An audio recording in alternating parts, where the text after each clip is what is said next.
మా ఇద్దరికి ఫోటో తీస్తారా?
గుడ్ మార్నింగ్ అండి.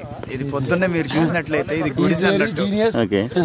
అయితే ఇది మన ఇవన్నీ ఫేస్ వాష్ ఇవన్నీ ప్రకృతి కార్యాలయం. పక్కకు వస్తే ఇది మన టెంట్. ఈ టెంట్ లో నలుగురం పడుకున్నాం రాత్రి. అదే వెచ్చగా ఉంది చక్కగా, ఎందుకంటే ఈ చలికి తట్టుకోవడానికి నలుగురు ఉంటమే కరెక్ట్. మూడు దాంట్లో రెండోది రాత్రి వచ్చినట్లయితే మేము 10 మంది, ఏది మేము 10 మంది తప్పితే ఇక్కడ ఎవ్వరు లేరు. జారిపోయినట్టు కంగారు పడ్డారా? చాలా తీవ్రమైన భయభ్రాంతులు ఉన్నాయా? మామూలుగా కాదు, కానీ ఇప్పుడు చూస్తే ఎంత మంది ఉన్నారు, ఇంచుమించు ఒక 60-70 మంది ఉంటారు. అవునవును, సుమారు 100 మంది ఉండొచ్చు. సో ఇది ఒక గ్రేట్ ఎక్స్పీరియన్స్ అని చెప్పొచ్చు. రాత్రి వెన్నెల్లో అసలు ఏం వేసాంలే క్యాంప్ ఫైర్, ఎక్కడ లేని నిజాలన్నీ బయటకు వచ్చాయి. మరి టెంట్ సర్దేస్తున్నారా? ఇప్పటికి సర్దుతున్నాం. ఓకే.